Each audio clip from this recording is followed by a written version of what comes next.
FullTiltPoker.net presents Learn from the Pros. It is picture perfect, the crew from FullTiltPoker.net, as we continue to learn from the pros. I am Chris Rose, and time once again for our Roundtable segment. Once again, the professor, Howard Lederer, joined by four fantastic poker-playing pros. Daniel Negreanu, the ambassador of poker at the Wynn Hotel, among other things, correct? Right, that would be the poker ambassador. Is that like being knighted? Something like that. I ambass people, whatever that means. When I find out, I'll let you know. Thank you. Next to you, a poker icon, Phil Hellmuth. That's how you wanted to be introduced, so, right?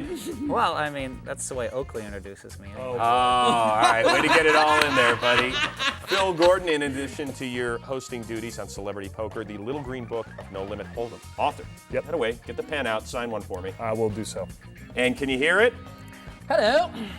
The mouth, Mike Matusow. Yes, how are you doing? In the last 4 years, you've made 2 final tables in the main event. Yeah, one of two. only 9 players to do that. Yeah, and I'm sitting with one of the other ones right here. Chris, the three of these guys were at the same main event final table. Wow. 2001. I am honored. Guys, And thank you. I was actually chip leader with 12 to go in that event. How weird is Oh, that? wait, and I came 11th. am the one who busted him. I can't get into that right now. I do want to talk, though, about our topic of the day, aggression, okay? And I'm curious, are you born an aggressive poker player, or is it a trait that you can learn, Daniel? Well, I think in general, you are what you can't really change your spots. And if you're aggressive by nature, you're going to be an aggressive poker player. If your demeanor is more conservative, you're generally going to play more conservative. You know, as important as aggression is in poker nowadays, it is very, very important.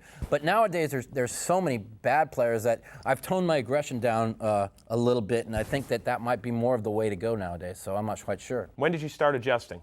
At the World Series of Poker main event this year. Why? Because I realized that there were so many bad players that are going to give away their chips, so you don't need to play such power poker against them. And I realized it last year at the main event when I got real close. And I think that in a tournament that's structured with a big structure where you got a lot of chips to play with, that's more of the way to go and let them give you their chips. Yeah, you know, actually both Mike and I did.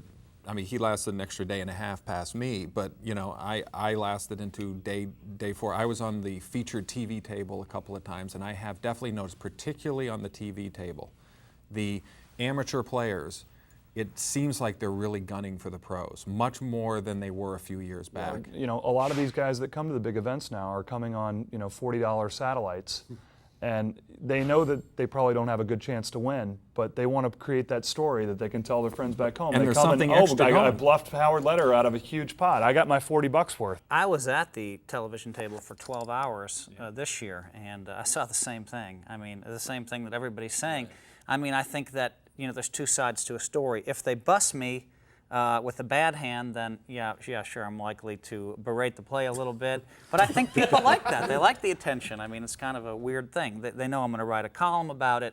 But also, if they can get away with a bluff, and that one bluff makes television, you know, I mean, all of a sudden they're studs to everybody back home. It's like hitting a drive 400 They're looking for yards. validation. You know, they want to know that they can play with the best players in the world and survive and make the great play against the greatest players. Well, I mean, and they there's a can reason certainly- they want to bluff you. And they can certainly make it difficult to play. I mean, Absolutely. I had a good run at one point, and I went from about 150,000 to 500,000 really fast because a lot of people were trying to make me fold, and I happened to have some good hands. So it's certainly a double-edged sword. But then on the way down, it can feel like, oh my God, I can't. play I think poker. what's happened with so many people watching poker on TV, they're seeing all these moves that some of the pros make, so they're trying to emulate them, but they don't quite have the timing down. They don't know when to make these plays. Right. So you're seeing a lot of wild and goofy plays, and those plays are often the ones that make him blow a gasket and have the chair flying. It's like, what in the world is this guy doing? So if that's the case, what advice do you have for the amateur player, the young poker player? Well, it's almost like when you're watching one of these shows, they should have a little thing at the bottom that says, don't try this at home. You know? Because really, some of these plays Is that for their benefit or your benefit? For theirs. For theirs. Some of these plays are so sophisticated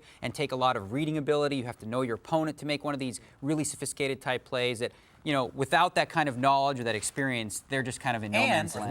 We're looking for that spot to set up that bluff. So, but what they see on TV is, oh wow, look at the bluff Mike just ran on them. Oh, that's got to work. And so they get in there trying to outplay you every hand. And poker, and especially No Limit Hold'em, is not about outplaying people. It's about picking your spots to outplay people and picking your spots to trap people. And that's where your aggression comes in. The bottom line, when you're talking about an edited down show and you're only seeing these fantastic hands, is, as he's saying, is you're cutting out so many of those mundane, quote-unquote, boring hands. So all you're seeing are these exciting plays. Somebody at home watching thinks, wow, I got to do something drastic, I got to do something great. When meanwhile, the true pros, what they're generally doing, it's that, the old saying, hours of boredom followed by moments and to of sheer Daniel's terror. point, mundane adds up to a big bluff, but they don't see the mundane. ground They don't see that goes the. into it. But They're missing a big part of the equation. But I would give those amateur players a lot of credit. I am much less comfortable now in that situation than I was a couple years ago. So, I don't play hard they against might be overly aggressive sometimes, and this is where aggressive play, I mean,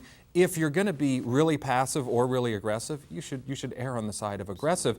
It puts all the professional players back on their heels, shaking their head. This is a real challenge. It might be reckless aggression, but in the long run, it's going to frustrate the better player. The thing is all the pros know play passive versus an aggressive player and look to trap, and play aggressive versus a passive player. Well, now these new amateurs are wild and aggressive, and I've found it to be just patient. But if you don't hold cards, you can't beat them. You'd much rather face, That's an a anvil problem. that you can pound rather than getting pounded back by a hammer. You can flat Something call, like and that. that just petrifies them. Right, the anvil being pounded, that's you, and when you're pounding, you're putting the pressure on them to read. When they're putting the pressure on you, every hand you're sitting back in your chair, what do they have? The heat's on you. You don't The want to chips are guess. you. And remember, you're Aggressive never players as far need to ahead as you think you are in No Limit Hold'em. Well, guys, unfortunately, the heat is on me to get us out of this segment, but I do appreciate the time and the insight. Thank you very much. To learn, chat, and play with the pros, go where they live. FullTiltPoker.com.